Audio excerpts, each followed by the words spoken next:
She handed a stranger $10 through a car window, smiling like she always did. 30 minutes later, she was dead. The world believed it was a random act of violence. But the real killer wasn't on the street. He was sitting right next to her. Her husband, her protector, the man who cried out of nowhere, some guy came over while walking with her. And I hit my window, and Jacquelyn went to hand the money out, and the guy... Love was used as a disguise, and how Jacquelyn Smith's light was stolen by the very person she trusted most. Please note that all related materials referenced in this video were majorly sourced from either official court or police documents, reference statements, or other reputable sources, weeding out the speculation theories and unverified information. Welcome to The Silent Witness, where we highlight true crime news, unsolved mysteries, unfold chilling stories and events around us to educate and provide information on how we can stay proactive, informed, be security and safety conscious in our environment. The Silent Witness is your go-to destination for gripping accounts of real-life crimes, missing persons, cold cases, and unexplained events. Want to support us and appreciate our craft? Click like, comment, and hit the subscribe button now. Jacquelyn Smith was the kind of woman who saw beauty where others saw danger. She believed in people even when they gave her no reason to. Her heart was open, and her hands were always outstretched. Not to ask for help, but to give it. She had spent most of her adult life in public service, giving her time to charities, her money to causes, and her love to those she believed needed it most. So it made sense, tragic sense, that her last act on earth was one of kindness. It was supposed to be a simple gesture, a $5 bill handed to a struggling mother holding a sign in the cold Baltimore night. But it was a setup, and Jacquelyn walked straight into it. What the world didn't know, what she couldn't have known, is that the hand behind the knife wasn't a stranger's. It belonged to the man sitting right beside her. Her husband, Keith Smith, the man who promised to love and protect her until death. And that's exactly what he did. But not in the way vows are meant to be kept. Jacquelyn had no idea that the man who called her queen was quietly plotting her downfall, not out of hatred, but out of greed. Keith saw opportunity in Jacquelyn's generosity, her softness, her belief that people were good. He saw a vulnerability he could exploit, and when the idea first took root in his mind, it didn't seem like murder. It seemed like freedom, financial freedom, emotional freedom, the kind of freedom that comes with life insurance policies and a sympathetic public. Jacquelyn was a light in a world that often feels dim. She would offer a coat to a freezing stranger, a meal to someone hungry. She believed deeply that the best way to heal pain was through compassion. And in a world where many are jaded by cruelty, she refused to let that darkness touch her soul. But even the brightest lights can cast the longest shadows. And Keith, he lurked within hers.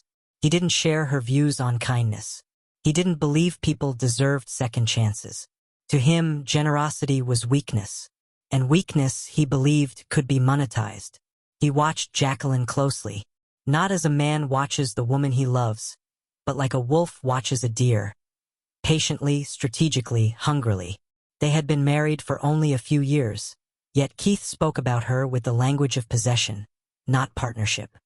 He wanted control, and she, blissfully unaware, handed it to him in the form of trust. She had no enemies. She lived without drama, loved without limit. And for Keith, that was the perfect cover. Jacquelyn trusted easily, maybe too easily. She never imagined betrayal could come from within. She often said the world needed more empathy. She had no idea that sentiment would be used as the opening line in her eulogy. It began with whispers. Keith started floating ideas to Jacquelyn. What if they downsized? What if they moved? What if they took out insurance policies just in case? She nodded, thinking it was responsible, never suspecting he was building a plan. A backup, an escape hatch disguised as love. He'd talk about their future, all while calculating her end. There was no sudden moment of rage, no violent fight. This was a slow-burn crime, fueled by premeditation and chilling calm. The plan was always to kill her in a way that would bring sympathy, not suspicion. And that plan required a villain, one that wasn't him. Keith studied human behavior. He knew what kinds of stories went viral. He knew America's pulse. A woman trying to help a homeless stranger getting stabbed? That would ignite headlines. It was tragic. It was sensational. It was perfect. And he didn't just want the money, he wanted the performance. To be seen. To be celebrated. He rehearsed his grief like lines in a play, practiced tears in the mirror, imagined camera angles. He wasn't trying to get away with murder. He was trying to profit from it. So, on that cold December night in 2018, Keith suggested a detour. A drive through East Baltimore. He pointed out the window at a woman holding a sign, homeless, he said. Mother and child, he claimed. And of course, Jacquelyn said yes. Of course, she told him to slow down. Of course, she rolled down the window. Because that's who she was. The woman with a heart too big for her own good. And as she reached out with cash in hand, Keith struck. A quick stab. Clean. Silent. Efficient. The blood soaked her blouse. But she didn't scream. She looked at him in shock. Confusion. The ultimate betrayal. Not by a stranger in the night, but by the man who called her his everything. Keith slammed the gas, pulled away, and immediately began calling 911. He cried into the phone, said they'd been attacked, said a panhandler stabbed his wife, said he was driving her to the hospital. She was bleeding out in the seat beside him, dying, and all he could think about was getting the story straight. The act had begun. He covered his tracks meticulously, disposed of the weapon, coordinated with Valeria, his daughter, to keep the timeline tight. He knew what to say, what to leave out, what questions would come. But he didn't anticipate the scrutiny, the holes in his story that would expand with every retelling. This ends not with a scream, but with a question. How do you fake grief so convincingly that a nation believes you? Because that's exactly what Keith did. The morning after Jacquelyn's murder, Keith stood before news cameras, voice cracking, tears flowing, clutching a photo of his wife. He told a story of compassion turned fatal, of a woman murdered by the very stranger she tried to help. The media devoured it. The headlines wrote themselves, Good Samaritans slain in Baltimore. Donations poured in. Politicians called for laws to ban panhandling. Keith stood at the center of a storm he created, looking like a victim, smelling like a liar. But it worked. For a while. What he didn't know was that the lie he told so easily would become the thread that unraveled everything. Behind his crocodile tears and rehearsed sorrow was a man banking on America's love of heroes and victims. But even heroes have secrets. And Keith's were piling up. The morning after Jacquelyn's murder felt surreal. Baltimore's air was thick with grief, its streets echoing with murmurs of a tragedy that felt too cruel, even for a city hardened by violence. News vans circled the neighborhood. Reporters huddled on sidewalks. The image of Jacquelyn's smiling face was plastered across TV screens, social media feeds, and newspapers. She had become a symbol overnight, the woman who died for her kindness. Keith didn't just walk into the narrative, he choreographed it. With tears that came too easily and words that struck the perfect balance between heartbreak and heroism, he played the role of the devastated husband like he was born for it. But grief, when faked, is fragile, and cracks were forming. Detectives noticed inconsistencies right away. The story was too clean, too perfect. Keith claimed a panhandler approached the car, but there were no security cameras, no credible witnesses, no physical evidence to support the tale. The alleged attacker vanished into the night, leaving behind nothing but a devastated husband and a bleeding wife. But when detectives visited the scene, they noticed something strange. There were no bloodstains where Keith said the stabbing occurred. None on the sidewalk. None on the road. All the blood was in the car. All of it. And that wasn't the only red flag. Keith's 911 call raised suspicions. His voice trembled, but his words were too measured, too rehearsed. One detective later described it as emotional overcompensation, a tactic often used by guilty parties trying too hard to appear innocent. Keith mentioned Jacquelyn's kindness multiple times, repeating how she rolled down the window to help a woman and how quickly it all went wrong. It was as if he was planting the story in real time, constructing the myth of Jacquelyn the martyr while masking his own role in her death. And then there was Valeria, Keith's daughter from a previous relationship. She was in the car that night, sitting quietly in the back seat. Her version of events matched her father's at first, but barely. Detectives picked up on the hesitations, the pauses, the subtle tension in her voice. It was clear she was afraid. Of what, or of who? Meanwhile, the city was rallying around Keith. He received messages of support, donations, offers for interviews. He attended vigils, speaking publicly about the dangers of trusting strangers, even going so far as to call for harsher laws against panhandling. You were driving? It was ironic. Jacquelyn had died offering kindness, and her husband was using her memory to preach fear. And that contradiction didn't sit well with those who knew her. Friends and family started asking questions. They knew Jacquelyn as someone grounded in compassion. She wouldn't want her death to fuel hatred or panic. And something about Keith's behavior, the way he was almost performing his grief, felt wrong. Too polished, too detached.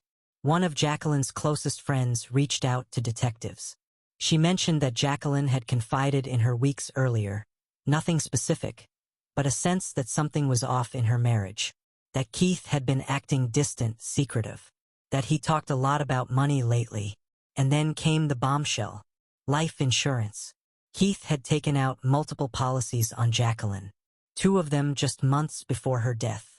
Combined, they totaled nearly $500,000. When detectives traced the paperwork, they found forged signatures. Keith had falsified documents to secure the largest payout, and he was already trying to collect. The investigation pivoted. No longer a hunt for a phantom panhandler, but for motive, means, and manipulation. Detectives began reconstructing Keith's movements. Surveillance footage showed discrepancies. His phone records contradicted his timeline, and forensic analysis confirmed the blood spatter pattern in the car didn't match the story he told. Jacquelyn wasn't stabbed through an open window. She was attacked inside the vehicle. Keith was unraveling. Each lie exposed led to another. The media began to shift, no longer casting him as a grieving husband but as a potential suspect. Rumors swirled. Whispers turned to headlines. And still, Keith played his part until the pressure cracked him.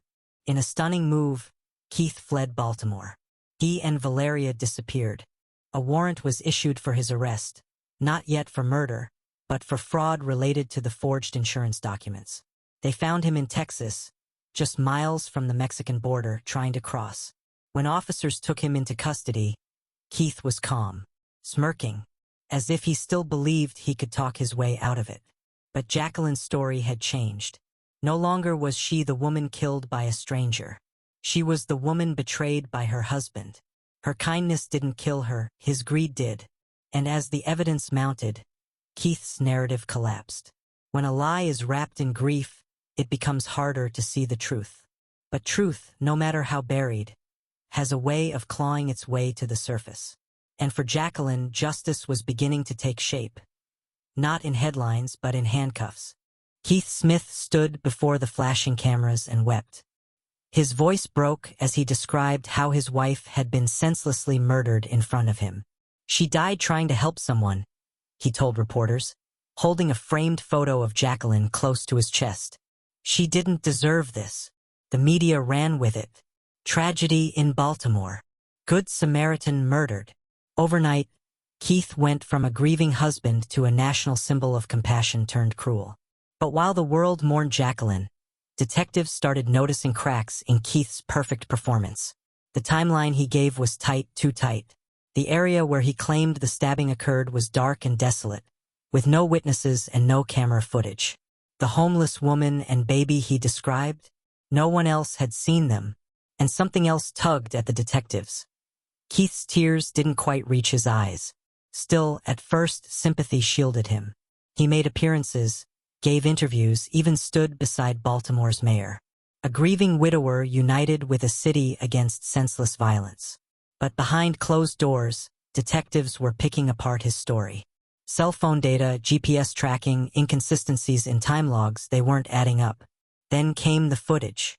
A traffic camera several blocks from the alleged scene showed Keith's car passing through, without stopping. And yet he had insisted they pulled over to hand money to a panhandler. That stop should have taken at least a minute. But it didn't exist. The detective on the case, Sergeant Michael Moran, began to dig deeper. He ordered a forensic examination of Keith's car. No signs of a break-in. No DNA evidence belonging to a supposed assailant.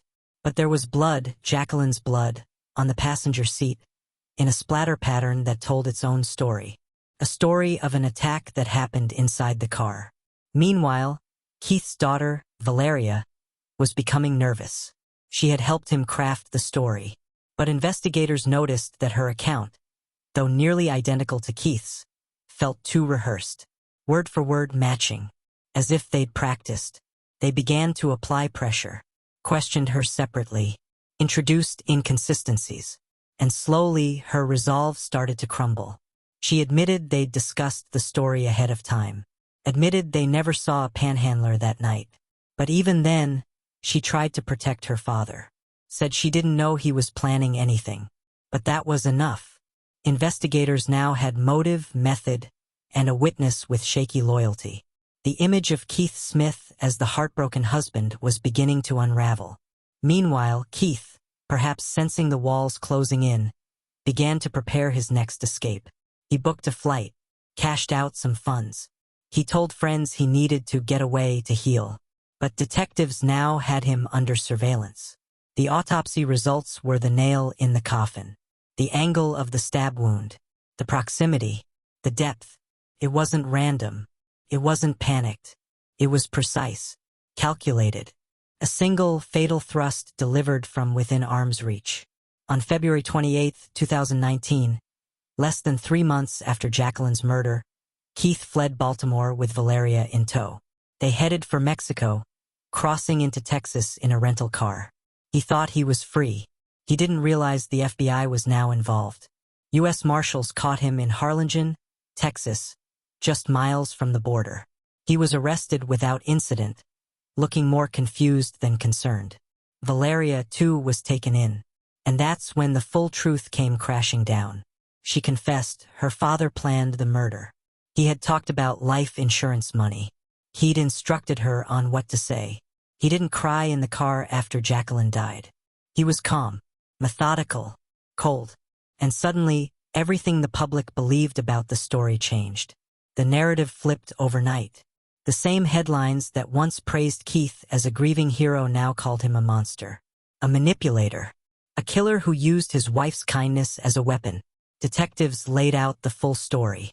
Keith had plotted Jacquelyn's death for months. He knew her habits. Knew she would insist on helping someone if she saw a homeless mother. He created the scenario, waited for the right night, and struck. All to collect insurance money. All to start over. All to escape a life he felt trapped in. But what he hadn't counted on was how quickly the truth would catch up with him. At his arraignment, Keith looked like a different man. The tears were gone. The suit was gone. He stood in a jail-issued jumpsuit, silent, while the charges were read. First-degree murder, conspiracy, obstruction of justice. Valeria took a plea deal. She cooperated with the prosecution in exchange for a reduced sentence. Her statements were damning. Not just about the murder, but about Keith's character. She described a man who saw people as pawns, who believed emotion was a weakness. The public, once heartbroken by Jacquelyn's death, was now enraged. They had been lied to, manipulated, and the woman whose final act was kindness had been turned into a tool by the man she loved. But in the courtroom, Jacquelyn's voice still echoed, through her family, through her journal entries, through the charities she supported. Her brother stood at the sentencing and said, "She didn't die helping a stranger. She died because she trusted the wrong man. But her legacy won't be this murder. Her legacy is love." And that's when something shifted. Jacquelyn became more than a victim again. She became a symbol, not of naivety but of courage, of compassion in the face of cruelty. Keith was sentenced to life in prison without the possibility of parole.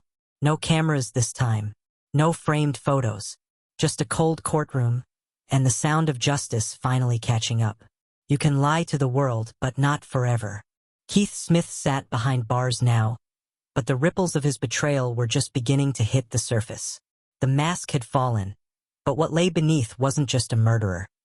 It was a man who had weaponized trust, manipulated grief, and exploited every ounce of empathy the world had for his wife. The courtroom was packed. Journalists, family members, curious citizens, all drawn to the sensational story of a man who murdered his wife, then cried to the cameras. But it wasn't just Keith on trial. It was a mirror held up to society's face, asking, how easily do we believe the surface? How quickly do we crown victims and villains without knowing the full story? As prosecutors built their case, new details emerged. Keith hadn't just killed Jacquelyn. He'd built a labyrinth of lies around her. He'd staged charity events in her name, posthumously, collecting donations he never handed over. He'd attempted to access her bank accounts days after her death. He'd been in contact with multiple women, some of whom testified that he had discussed starting over once he had some things in order. One witness, a former girlfriend, broke down on the stand. He told me his wife didn't understand him, that she was too soft, that she gave too much to people who didn't deserve it. He said he wished she'd just disappear. Each testimony added another nail to the coffin. And through it all, Keith sat mostly emotionless, occasionally shaking his head, occasionally smirking, but never, not once, did he look toward Jacquelyn's family. But they looked at him. Her brother, Alan, had flown in from Texas.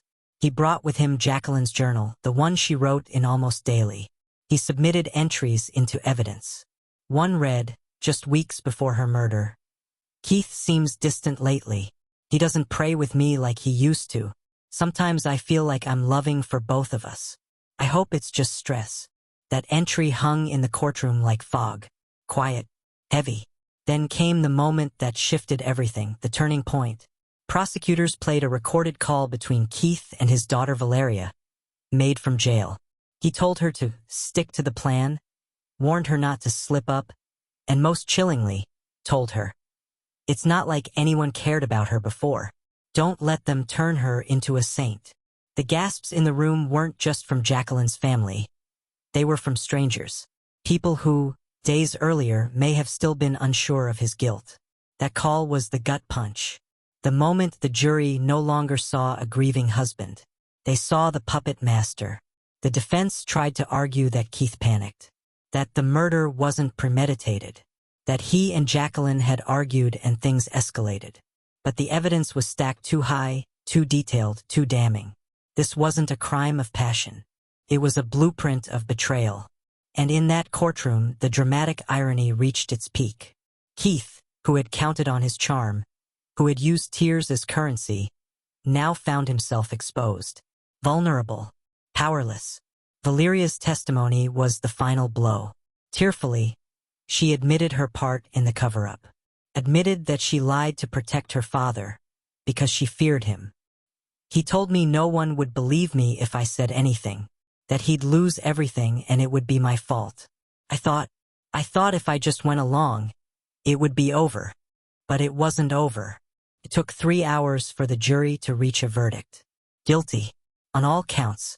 Jacquelyn's family wept. But this time, it wasn't the grief of loss. It was the exhale of justice. Keith didn't react. Not when the sentence was read. Not when the gavel fell. Not when his own daughter turned her face away from him in disgust. The courtroom emptied slowly. The cameras outside flashed again. But now the narrative was different. This wasn't just about Jacquelyn anymore. This was about truth. About how evil can dress itself in empathy, and how kindness, real kindness, sometimes gets silenced before it can scream. And yet, Jacquelyn's voice did scream. Through her journal. Through her family. Through every person who heard her story and saw past the headlines. Her legacy didn't end with a blade. It rose from the ashes of betrayal as a lesson. That goodness must be guarded, and justice must not be rushed. Keith Smith would spend the rest of his life behind bars. But Jacquelyn's story, her real story, had only just begun. The prison gates clanged shut behind Keith Smith, but the echoes of his crime were far from fading. Inside the cold, unforgiving walls of the Maryland correctional system, Keith would be forced to confront something he had never faced before: powerlessness. He had always been in control. With charm, with manipulation, with a smile that disarmed and a voice that convinced. But here, stripped of his suits and smiles, he was just another number. Inmate number 547328. No charisma, no cover story, no exit. Meanwhile, on the outside, Jacquelyn's family began to breathe again. The weight of injustice didn't disappear overnight, but it began to lift. Her brother Alan took to speaking at domestic abuse seminars. Her niece started a scholarship in Jacquelyn's name for young women interested in social work. The world moved, and Jacquelyn's name moved with it. Not as a victim of a random mugging, but as a woman betrayed by the man she trusted the most, and whose legacy would outshine the darkness he cast. The public reckoning wasn't limited to the courtroom. Journalists who had once reported Keith's staged tears now publicly apologized for failing to question the narrative. National news stations revisited the case, emphasizing the importance of patience and skepticism when tragedies emerge. Social media swarmed with support for Jacquelyn's family and sharp critiques of how easily the public had initially believed Keith. But in a small Baltimore church on a rainy Sunday, where Jacquelyn had once led prayer circles, the truest tribute to her legacy played out in hushed tears and whispered memories. A memorial plaque had been installed in her honor. It read, "In loving memory of Jacquelyn Smith, a heart too kind for a world too cruel." Still, there were questions. Unanswered phone calls, financial records never fully traced, suggestions of other women Keith may have manipulated.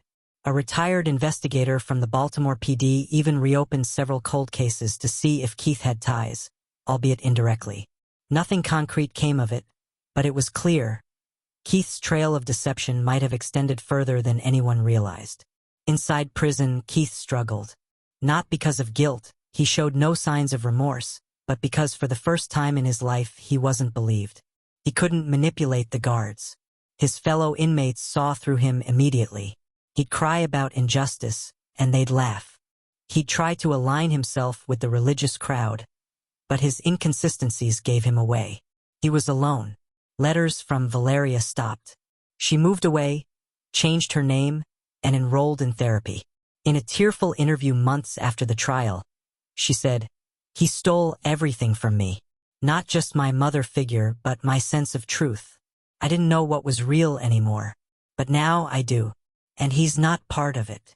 The most haunting moment came when a documentary crew gained access to film interviews with inmates for a prison rehabilitation program.